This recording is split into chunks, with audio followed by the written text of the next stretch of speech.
morning, Dominique. Good morning, Eastern Caribbean. Bonjour, bonjour, bonjour à toute la Dominique et aux Antilles. C'est un grand plaisir pour nous là. On nous dit bonjour pour tout le monde, tout le monde, tout le monde. À toute la Dominique, messieurs, mesdames, c'est un pour nous créoliser émission là pour anti-mouvement, messieurs. Nous avons consultation qui a fait place pour place, messieurs, mesdames. Ça, c'est le 16 octobre. Quand nous avons célébré l'indépendance ouverte, ça, c'est pour nous célébrer tout ça qui est la Dominique. Et aujourd'hui, là, nous avons invité monsieur Gordon Henderson, c'est lui qui créé en style musique North Lipso avec featuring Williams et puis différents membres de Exile One.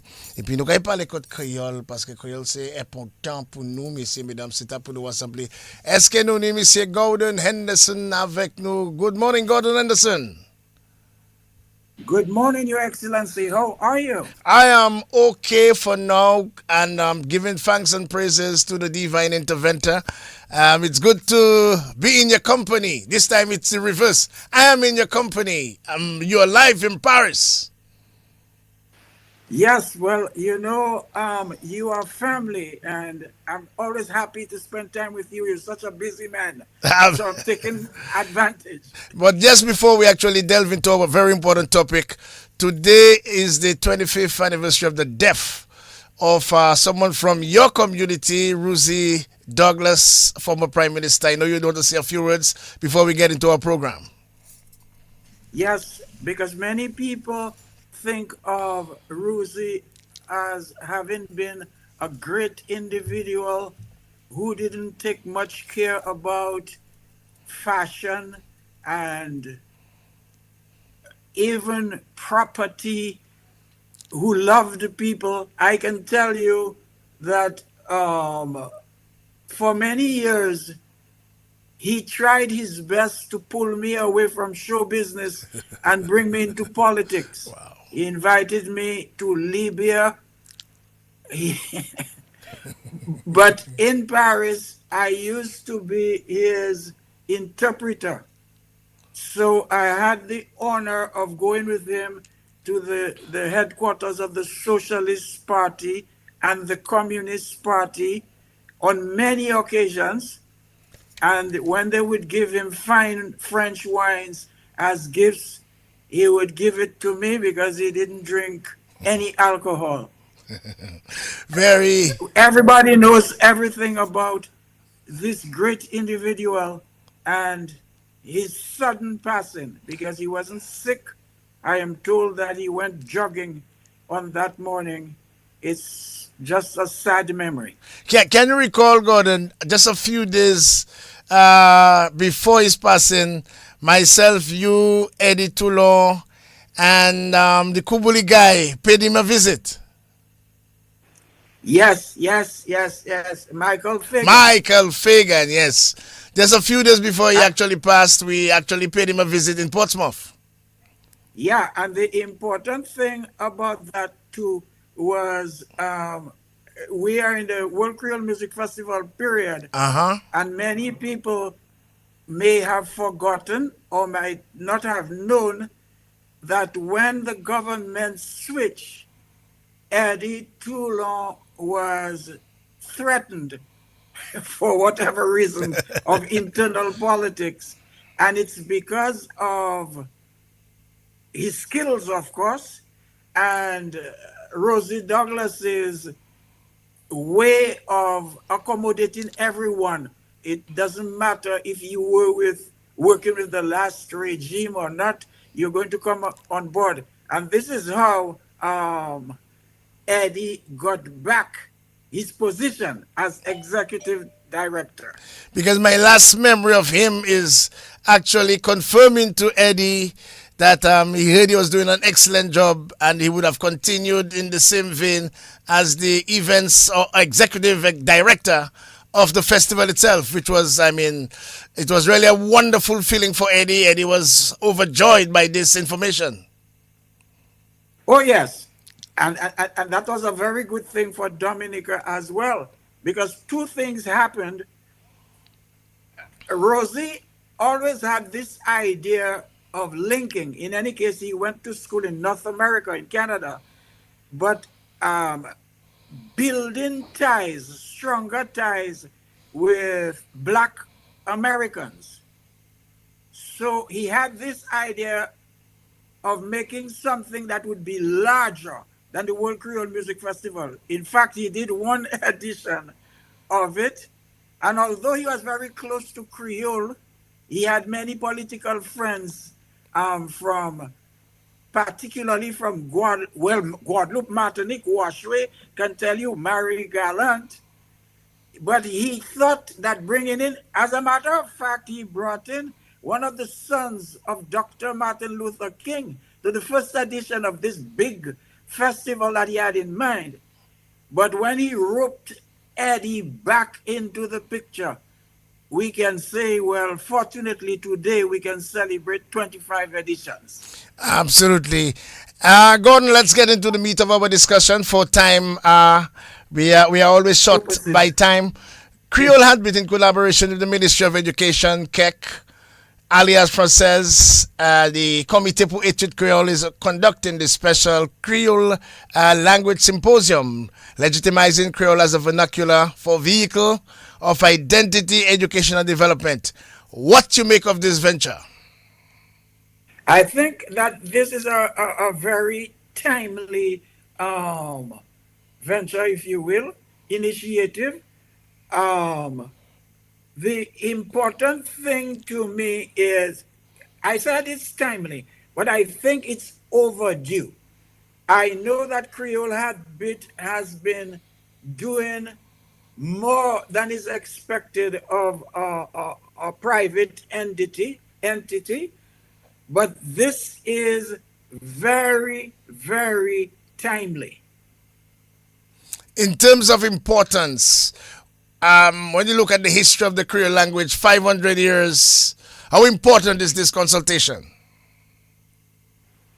It is important, but I dare say from now, early in our conversation, the importance is not only from a linguistic standpoint. To me, and to many, even linguists as well, and sociologists, it is important from a social standpoint. I don't know if it's too early to bring up the word diglossia, but maybe I can explain why I think it is probably more important from a social standpoint than a linguistic standpoint. From a linguistic standpoint, the Creole language, despite all the drawbacks, it has resisted and it didn't die like the Kalinago language, die or dormant or whatever happened to the Kalinago language. It has resisted. When you go to Grand Bay and to certain parts of the island, people converse in Creole. The social aspect is where we have the biggest problem. People, and there's a reason, there's a historical reason why the British, and I have nothing against the British, and I know under what conditions that they did everything to stamp the Creole language out of Trinidad, which was our country of reference. They used to call us small islander, and we looked up to Trinidad. When they had the West Indies Federation, many of us went to Trinidad to live there, to speak like them. So Creole was always seen as the low language in a situation of diglossia. Diglossia meaning there are two languages in one community, and one is considered as the H or the high language, the other is considered as the L, the low language. And in our situation, Creole, from a social standpoint, and people make jokes. I listen to the radio, Dominican radio, all the time. When people speak people say with pride, I cannot talk the patois. Whereas if you are 5 years old and your parents did not speak Creole because they didn't want you to understand, so they were talking adult language, then you were 10 years old, you cannot speak the patois. You're 15 years old, you cannot speak the patois. You went to the university, you came back, you realize the history and the identity and the use of language as a vehicle of culture, and you still proudly say, I cannot speak the patois. Now, from a linguistic standpoint, Creole is not that of a difficult language. We just spoke of the late Eddie Toulon. He must have taken maybe 3 or 4 weeks to master the language. The vocabulary is very close to English, contrary to what people think, because the English language has about 30%, and our listeners can check it, those who may doubt, 30% of the vocabulary in English comes from French. Restaurant, hotel, parliament, etc., etc. We can spend the whole day. And the syntax is not that difficult either. So, but it's embedded in our minds that Creole is the language of the peasant, the uneducated, and it's the low language. And even certain things, it always makes us laugh. I, you know, there are two languages or two words that imply language in English and in Creole. One of them is language, but language has a broad definition because you may have sign language for people who cannot see. You might say music is a universal language. And then we have what we are talking there, which is the tongue. And you can say that your mother tongue is either Creole or English. And people in Dominica will say their mother tongue is English, no problems. We used to be a British colony, and you might not have had the opportunity to converse on a daily basis. But when we say it in Creole, Creole say lang mama when people start, so we take it as an expression for joking, for special, Yeah. We need to move from this diglossia to bilingualism. And this is not a linguistic effort, it is a social effort.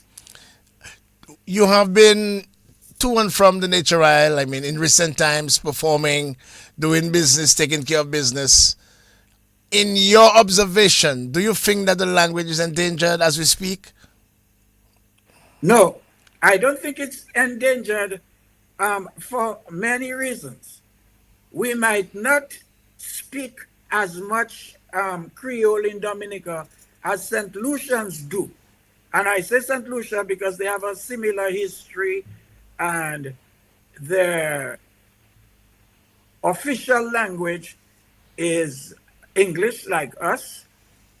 And the Creole language, they're looking at it in better light. I think that they're overcoming their diglossia better than us. We haven't started a drive against diglossia. Most people might even find that is a strange sounding word, but every school teacher in Dominica should know that word and pound the meaning in the heads of the kids so that in the next 5 years we will go over. Creole is not endangered probably because of diglossia. English, the English that we speak, because right now you and me, we are attempted to speak a kind of standard English, respect the man's grammar and so on. But when we meet, we ain't talking like that. We have our vernacular where we don't say I am coming, we say I coming. Yeah. But all of this is Creole. Yes. It's Yes. Creole that we speak with English words. Yeah. Our pronunciation. I listen to all kinds of leaders, political, religious. I listen to our pronunciation.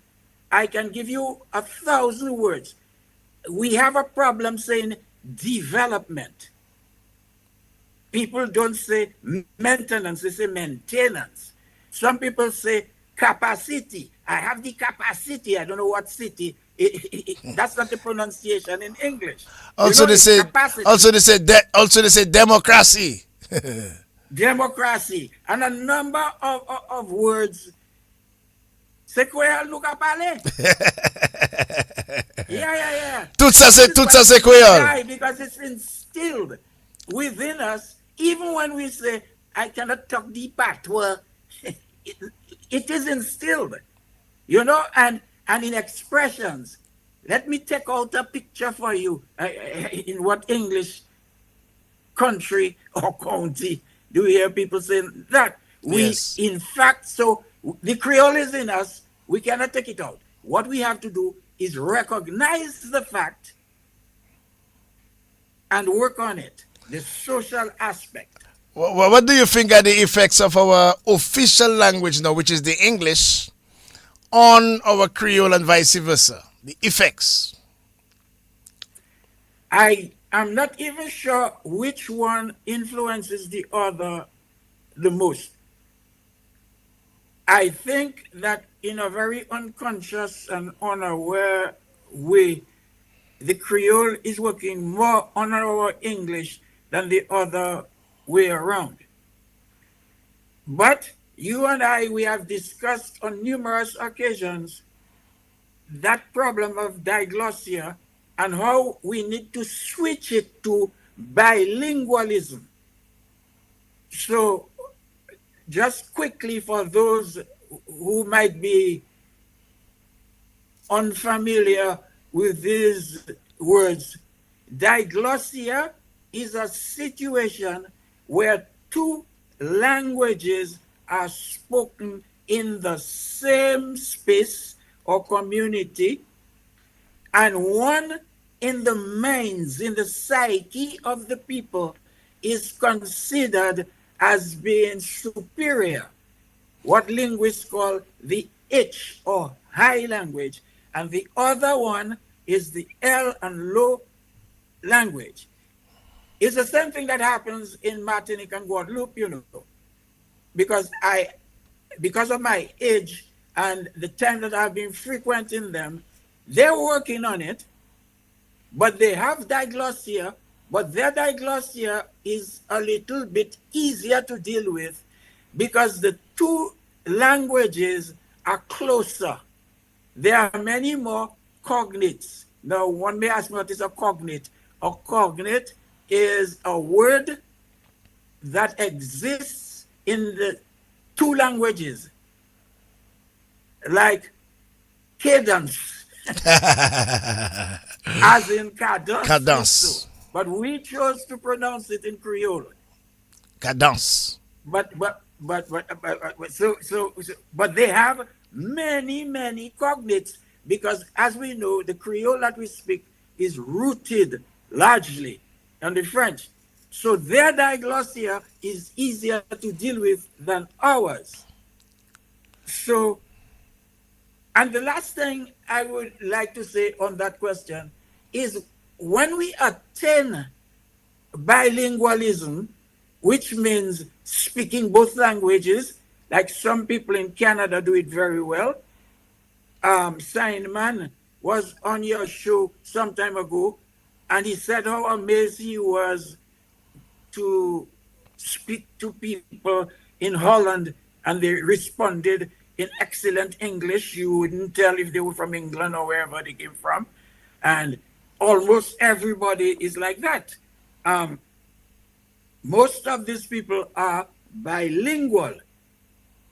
And the thing about bilingualism, c'est pas yon contre l'autre. So in our case, it's not English against Creole. English against Creole expresses a form of diglossia as well. We have to recognize both languages and be proud. The same way as I hear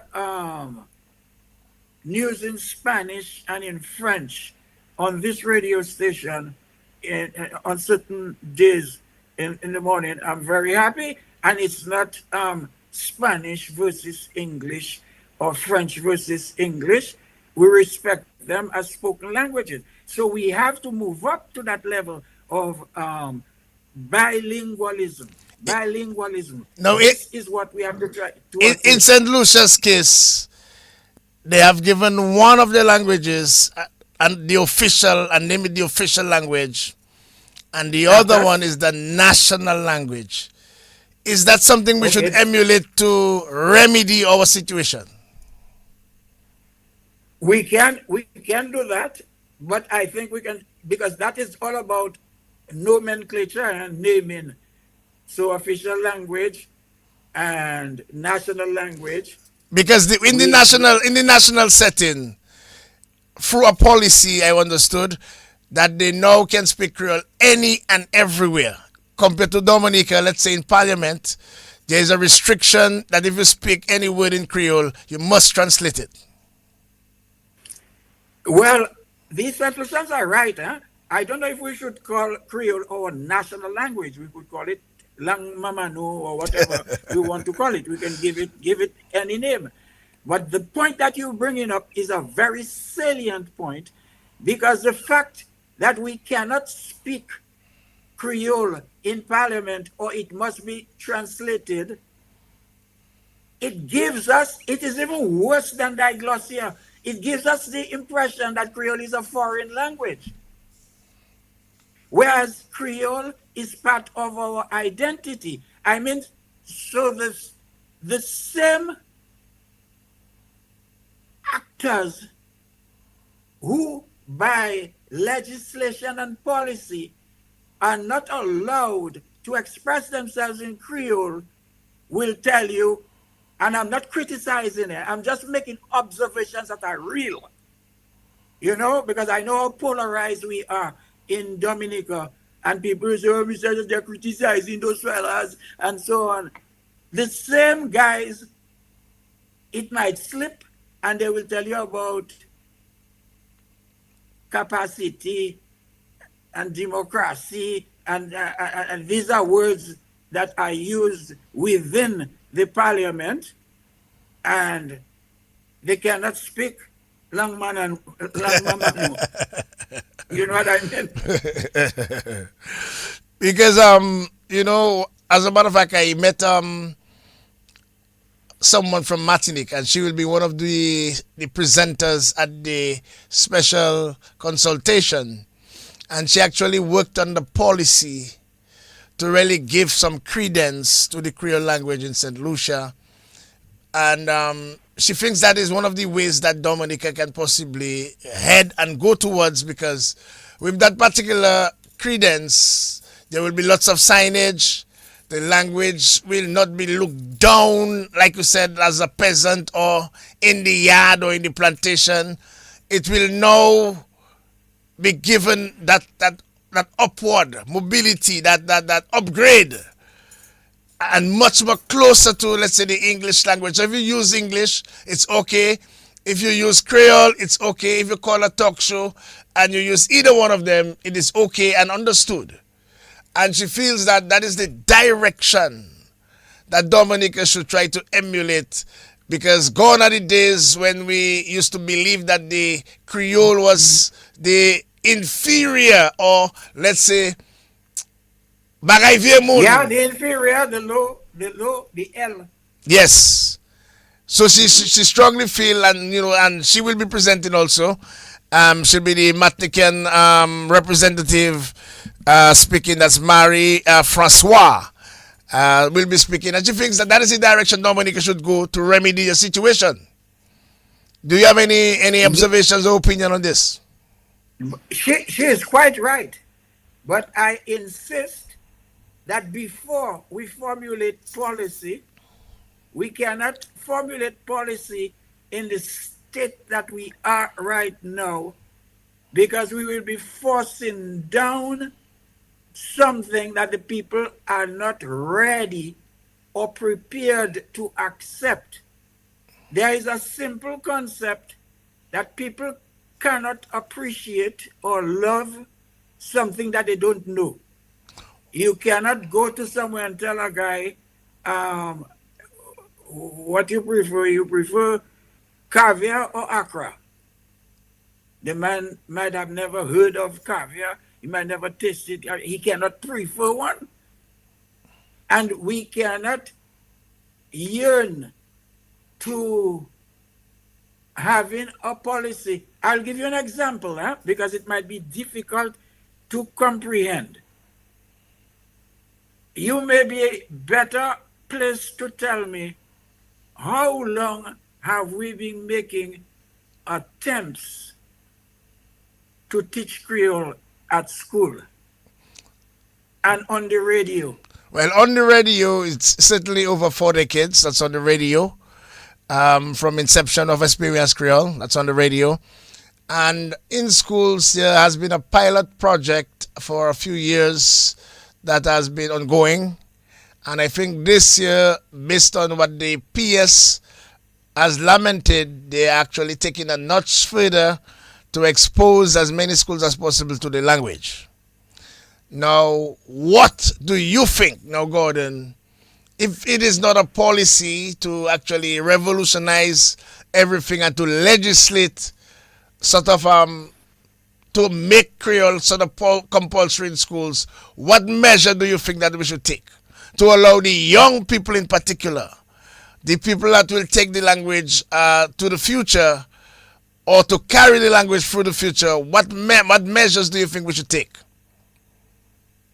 Well, in terms of measures, as I said, the first thing, we should go through an extensive drive to make everyone in Dominica, including the kids, for using American expression, to be aware of that diglossia.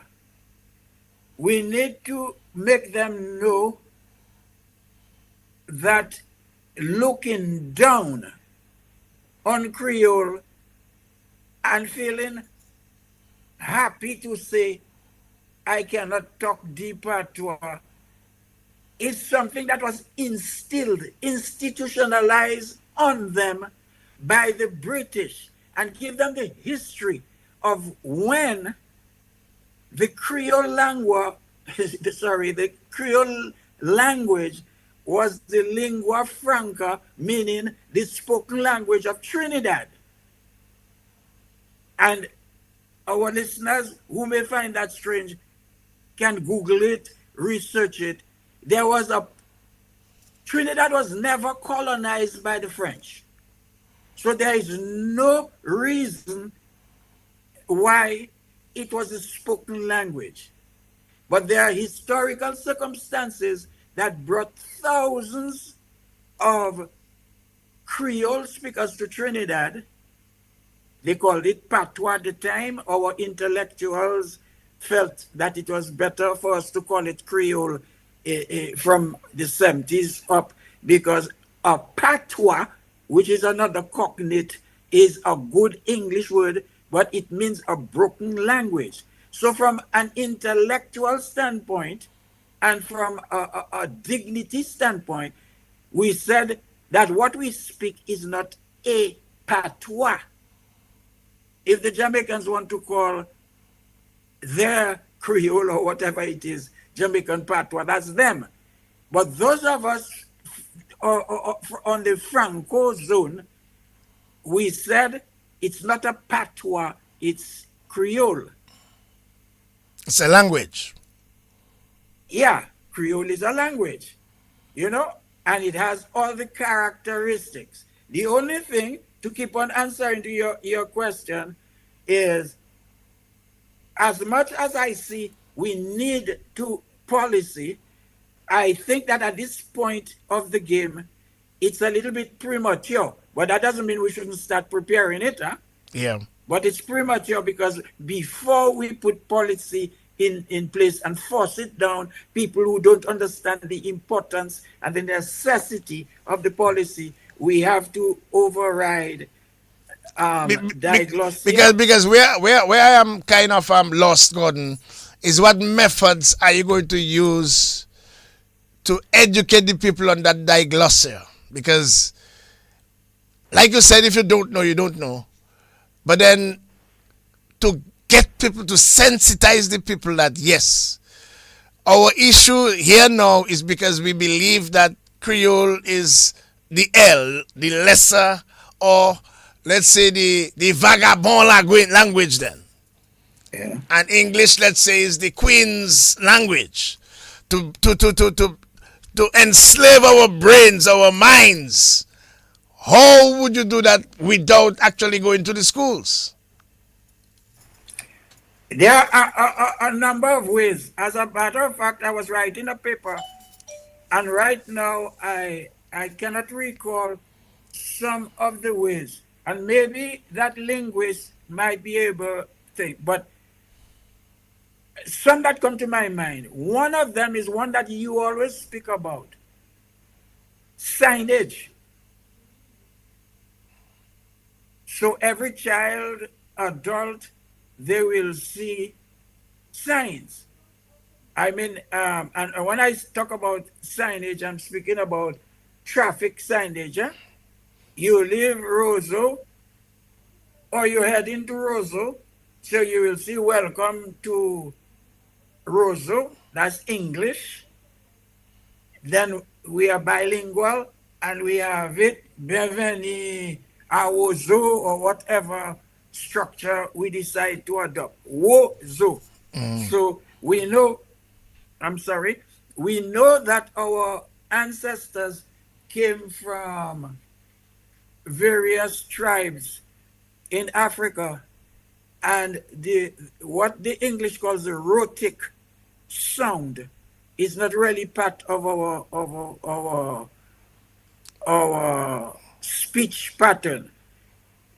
Barbados, for some reason, is the most rhotic of the Caribbean English speakers.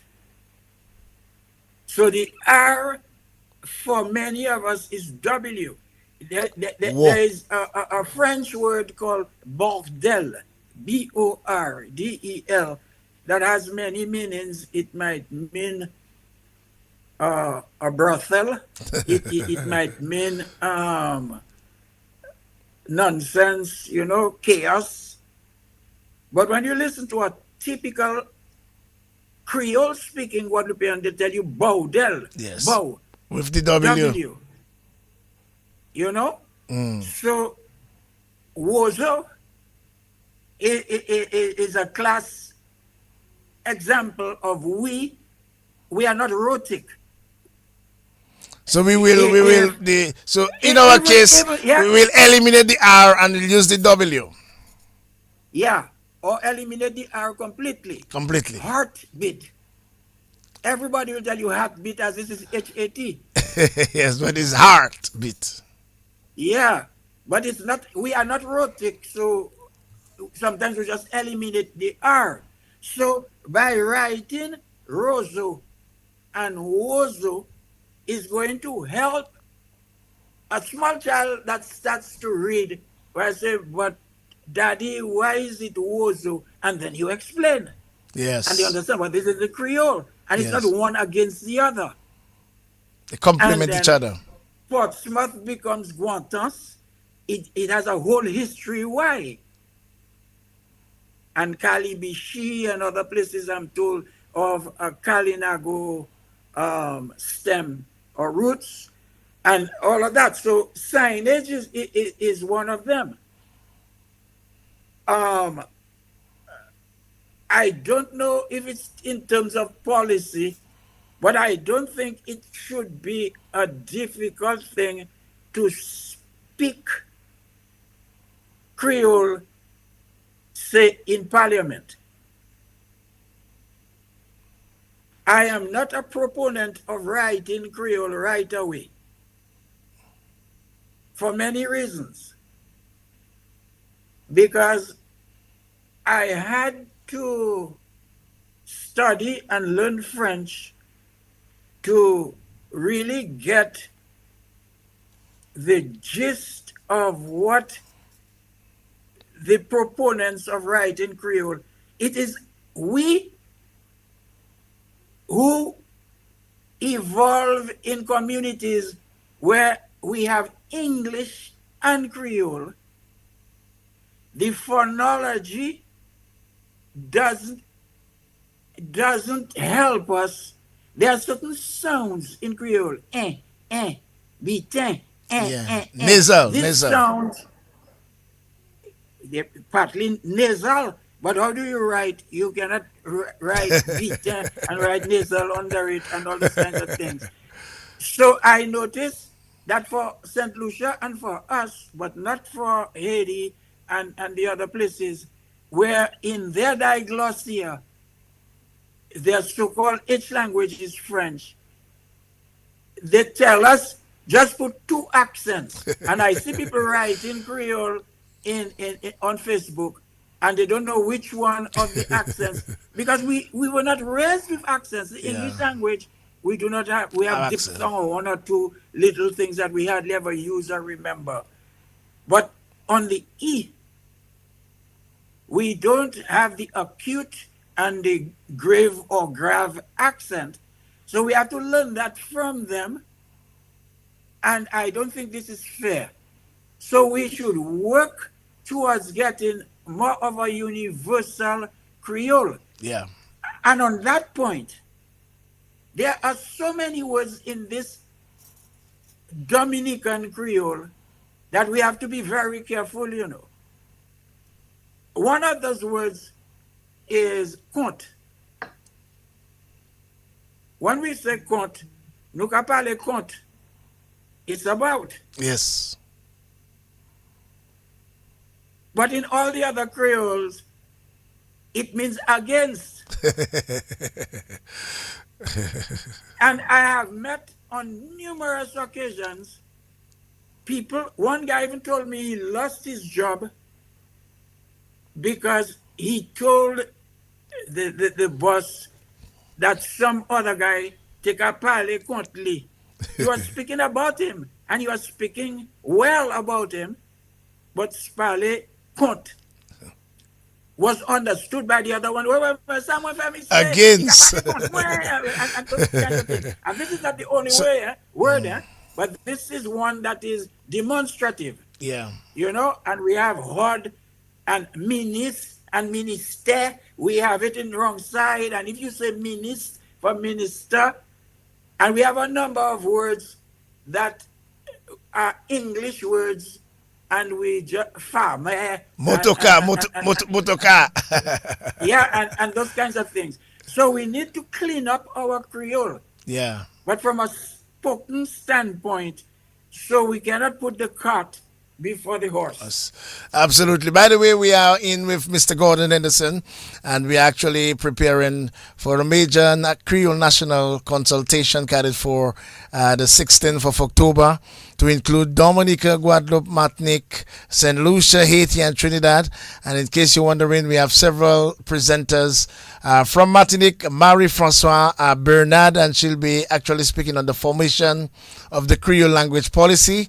Guadeloupe, we have Meona Bolus, and she'll be speaking of the importance of the Creole language and the formation of Creole partnerships, also Creole in Guadeloupe. In St. Lucia, Dr. Kentry Jean-Pierre, and he'll be speaking about Creole in St. Lucia, its structure, and use as an identity marker. From Haiti, Midland Dragon, and she'll be speaking on the importance of the Creole people, forging partnerships for a common cause, and Creole as our true identity. From Trinidad, Namandi Hodge, the status of the Creole in Trinidad, and in as a multilingual Caribbean. From Dominica, we'll be having Monsignor Eustace Thomas with the opening prayer in English. Madam Sonia Akpa, legitimizing of the Creole language in a multilingual society. Registrar of CXC, Magali Celestine, also a linguist, making the Creole language mandatory in schools. Delia Coffey, Creole in the community. Raymond Lawrence, the legacy of Kek championing the Creole language, and Gordon Henderson, Creole language and music. Also, Lena Look. She has a master's degree in Creole studies, and the topic will be Creole and education and the research insights in Creole. And Mr. Dennis Joseph, Creole and the media. And we know that he was the one who brought Creole into the DBS Radio, your nation station. As we approach the World Creole Music Festival, the historic edition, Gordon, at the inception of that festival, there were several symposiums. So to coincide with the music was the language. So a federation was organized, the Federation of Creole Cultures, with participants from the Creole world. So the language was actually on the move together with the music. We have seen a departure from that. How devastating was that to us 25 years from then to now? Well, it's a pity that the other aspects of Creolite, if you will, were either abandoned or put on the back burner because we had Creole fashion. I remember attending a Miss World Creole preliminary at the Arawak House of Culture. Well, the cuisine is always very present in Dominica. Um, from the language standpoint, I don't know if you were there, but I attended a dinner at the Anchorage Hotel where there were representatives from throughout the Creole That Caribbean. was in coinciding with the same symposium. Yes, yes, yes. All that was part of it. So the Um, symposium was and at the Arawak House of Culture, and then later there was a dinner at Anchorage Hotel. the dinner, Yeah.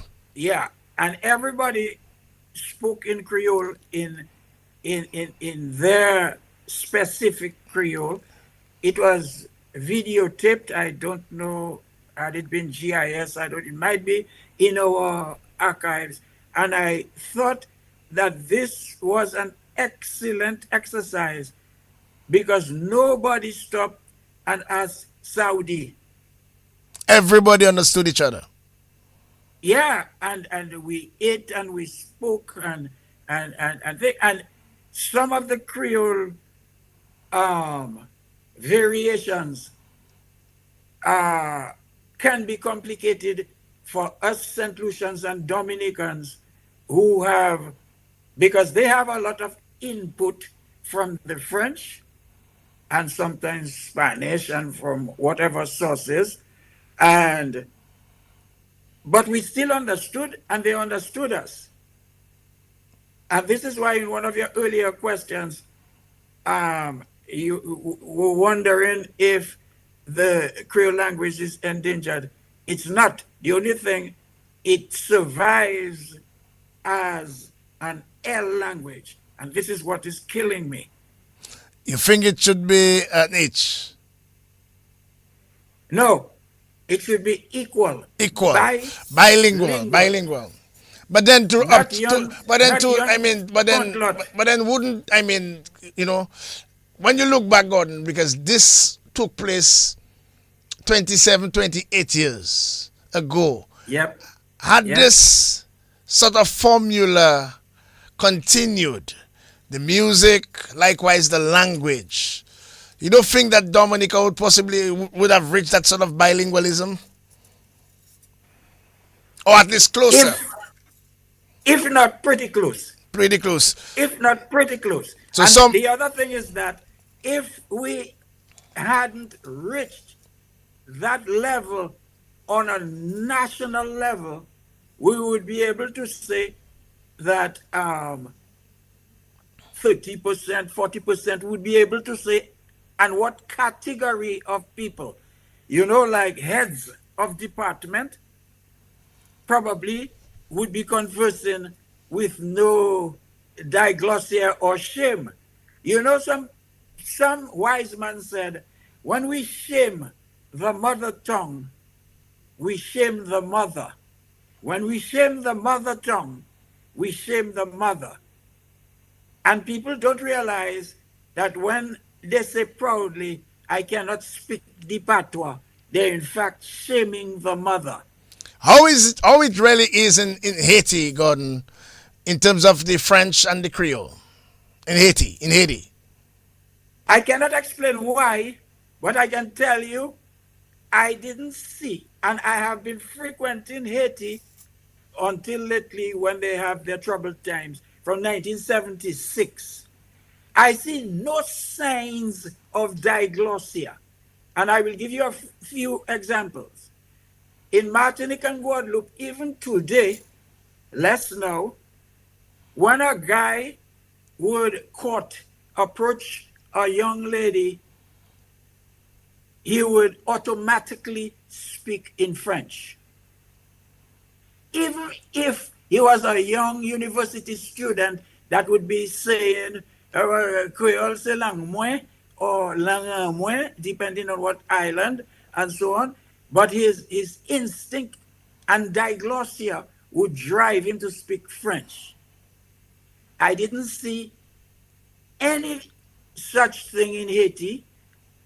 I saw the probably illiterate person speaking and having conversations with the well-dressed, suited gentleman, and both of them would be speaking in Creole with nothing. But I'll tell you one little story. Once in New Jersey, the late Stanley Babu, who was instrumental at WLIB and loved Dominica, came to Dominica many times a year, even outside of the festival. He invited me to a meeting somewhere in New Jersey where Haitians decided that they were going to create a bank.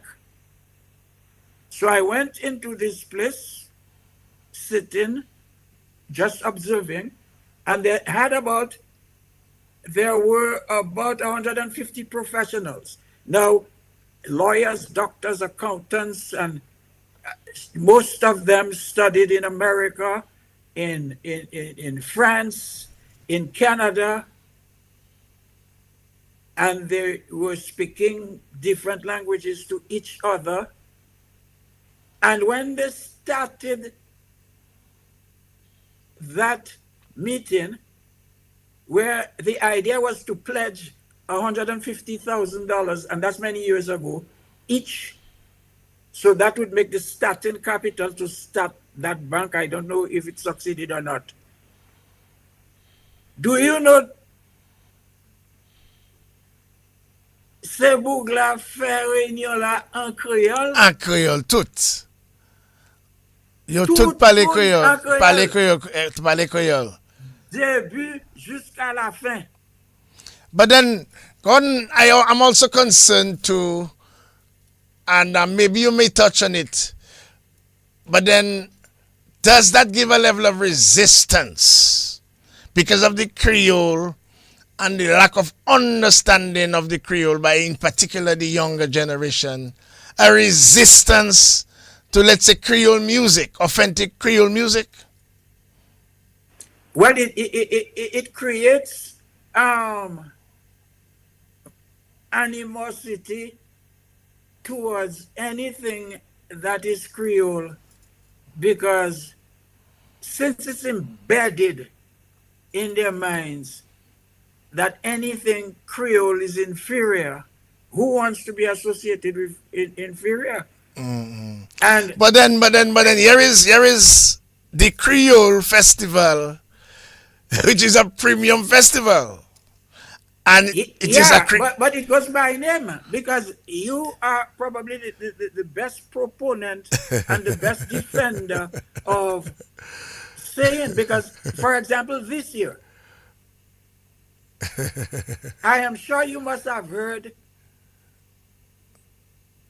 people promoting the festival, and they're not emphasizing on the Creole aspect or acts. The main argument is we have a whole load of genres. We have Yes. over 50 genres. And then I have always said, why not bring Buju and Vibes Cartel, but bring them to our Festival. Creole festival Festival. with red carpet, give them their roles right, make them come on stage with their elephants and all what they want to come to impress people. But they are guests at our Creole festival. I will tell you something. I am booked as an artist um, to do a number of concerts at what they call state, in French they call it scène nationale, so like state um, music halls, just for short. Like if the Arawak House of Culture was a national hall, but state halls across France. And in January, I'm supposed to do, God willing, the first one, 9th and 10th, 2 nights in Guadeloupe. It's called Archipel, but with A-R-T, they changed it. Archipel. And I hope that you'll be there in your capacity. Sure. Now, I'm already booked.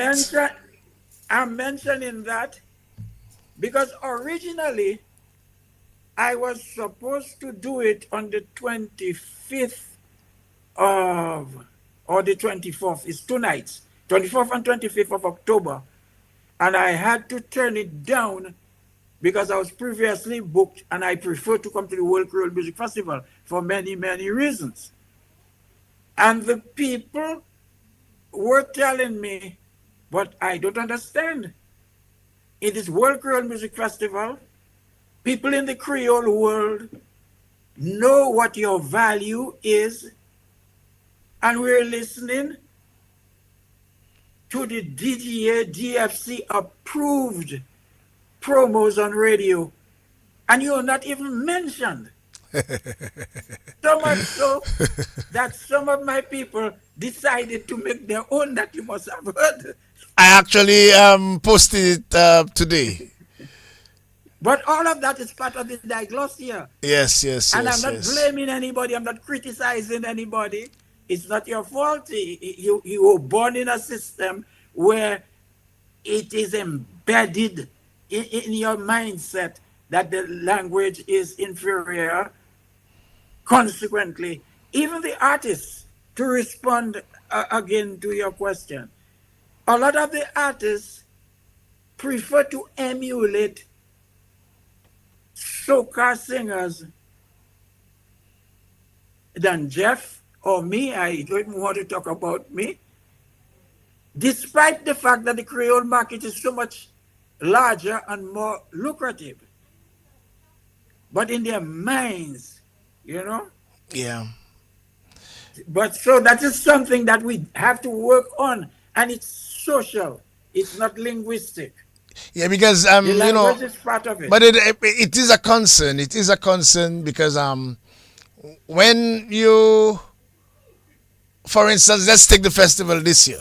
Let's take the festival this year, and like you said, the promotion is on several genres and several artists. But then Creole and the authentic Creole, which is the, let's say, the backbone, the spinal cord of the festival, is hardly promoted. But the name is there, World Creole Music Festival, but it is hardly promoted. As a matter of fact, intentionally, when I was invited to join the team, I spoke only Creole. I spoke only Creole while we were in Guadeloupe and Martinique. Only Creole from the time I reached Creole, because I'm a Creole ambassador. So Creole. And I was very happy that the rest of the team embraced and boasted the Creole and was hoping that So that same. you see, it's not anybody's fault. Yes. But So when you do things like that, this is assisting in changing the mentality. absolutely. Absolutely. And unfortunately, I cannot say that we have many awardics. Well, yes, that's correct. That's You know, correct. and we need more. We need Well, more. I live a Creole You life. probably should have a meeting with Mr. Matthew that we used to call him in the bouillon world little man, Elson Matthew. because you as ambassador, him head of culture, um I noticed that the Creole, the linguistic aspect is kind of underplayed. And I know it's underplayed because of the diglossia and the social, the societal. I said, so that must be thing. Imagine in Dominica, people talk of Creole season. And there's a Creole day where people have to masquerade around in Madras. Madras. And zero on the language. Yeah, because we cannot talk patois. We can't talk Another the thing, to patois. go back to the World Creole Music Festival, and it's not criticism, it's about observation. I don't know, because I've been asking at what position do I have to perform. I know it's on the 25th. I don't know. But I notice that whenever the Creole acts are mentioned, we are always clustered. And that is what the true meaning of a ghetto means, you know. We are ghettoized. And ghetto, that comes from the old Jewish thing, long before America and these people adopted it and decide their little community is a ghetto. But the Calypso artists are, for the most part, ghettoized. And I wouldn't be surprised that we are. I don't know why there's so much difficulty to say what, so we can prepare, because an artist has to make a mental preparation based on who is coming before, who is coming after, Well, what time you have dinner, and all those kinds of things. I want to But agree with you. one I want to agree with you. I'm 100%. The Creole, the real Creole, Franco Creole, the axe, and not only Calypso, but Calypso, Zouk, compa, and Compa. That is the starting of the festival. So as far as the organizers believe that that is what that should start. They don't deserve crunch time or main time. They should be the starting time when, I guess, people coming into the stadium. And despite, as a matter of fact, even on the Friday night, there are two so-called compa bands on the one night, and then a compa R&B artist on the Saturday, and then ecstasies on the Sunday. But then most times these bands perform either first, second, or third. And that has been an ongoing thing, and that is something I've been fighting with. But at the same time, that is the time, in the same diglossia, they feel it is suited for the Creole bands in a Creole festival. I really do hope that one of those days they will be better educated and give it a better mix. Because I believe that the Creole bands have a lot to offer. Because when you look at what the Creole people are doing, the Creole people are the people dominating the visitor arrivals, the patronage. If any one country apart from Dominica, or any two countries apart from Dominicans, either returning or Dominicans living home, are Creole people from Guadeloupe and Martinique and Creole people from St. Lucia dominating. But then we continue to see that the Creole bands are put very early, and let's say the English Creole with an extension are given the crunch time and are given the best times, And I even, according to Chubby's granddaughter, paid much better. Daughter. Paid much better. Yeah, well, I have, as a producer or co-producer of a documentary that is 2 years in the making. I asked the question around it, and I was told about trending, what is trending, and what will please the crowd. And then I have asked, well, what audience are you talking about? So there is a little contradiction that probably needs some intellectual debate. The festival is still meant to attract tourists, irrespective of if they are Dominicans living abroad or foreigners or friendly nations, whatever. But I have seen many surveys made in Dominica, and these surveys are among the youth of Dominica. So I think the youth of Dominica, or what the organizers may believe, these are the people who want to see the Burna Boys and the Vibes Cartels, and they are ashamed of the Creole. So you make a little Creole ghetto and put it quickly before the real people come around. And the real people are non-Creole. But then just got a signal from Miguel Labadie that we should be sort of rounding up. Ending, yes. Yes. So finally, Gordon, you'll be performing on the Saturday night. You're not sure what time you'll be performing, but No.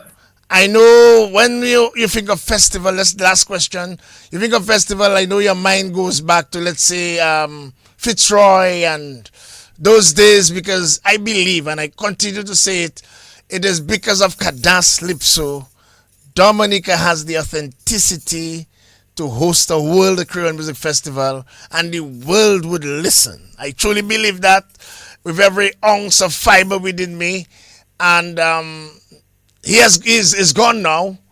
And I spoke to Marva, as a matter of fact, this morning, and yes, she intends to do something in honoring the legacy of Fitzroy Williams. But from your end, how important we do things like these to the people that blazed the trail for us, the people that created the legacy, because we seem to feel that Dominica just came from the moon just about 30 years ago and no history. Just came out from nowhere and nothing happened before. How important it is to do these things so that the blood and the sweat of those guys who pioneered don't go in vain. I'll be short because of time. Yes. We are a very young country, and I'm a very old man. And when I reflect and I see the contributions of people like E.O. Leblanc, I don't think that we've done much to recognize his contribution. When I think of the gentleman who started mapping television, and who championed, we all have cell phones and all these things. People say, I didn't know, I wasn't born yet, because they only know from when they were born. This is a company that employed many people, including my cousin Tony Henderson, and so on. That's a company that should have been built out. And there are many, many examples. When I think of myself, the other day in one of your programs, I understood that the government of Dominica had contributed $400,000 to the World Creole Music Festival, the first edition. It was 400,000 was promised, but actually 200,000 was delivered. That was for the first edition. That is what I was getting to. And then in hindsight, I realized that with my company, and if anybody would watch the first poster, flyer, or whatever, my company is acknowledged on it. I might have put, because I have the accounts, I must check it, more than the government.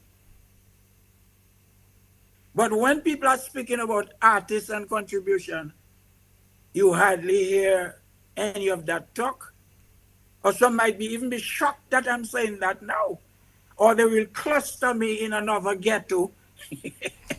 Anyway, Gordon Henderson, I just want to thank you and really thank you for actually, giving us some clarity on the language itself, and that's why we actually put in some energy into the special Creole Language Symposium, because we must. It's our responsibility that if we need some continuity, according to, you heard from Gordon Henderson, to break down that shackles of diglossia and really bring the Creole to possibly similar levels with the English, so we can have a bilingual society, and that augurs well, because we have thousands of visitors coming in from the Creole neighboring islands for the festival. To be able to communicate with them one-on-one, to do commerce. We have a history where our hucksters and several people have done commerce. We have a similar history, and we continue to kind of neglect the importance of the language. So thank you very much, Gordon Henderson. We'll meet again. We'll talk after, and may God bless you. Dr. Miguel Abadi takes it over on your nation station, DBS Radio, another Creole Heartbeat program. Prince Wadix, may God bless you, and may God bless Dominica. For all the fun and serious updates,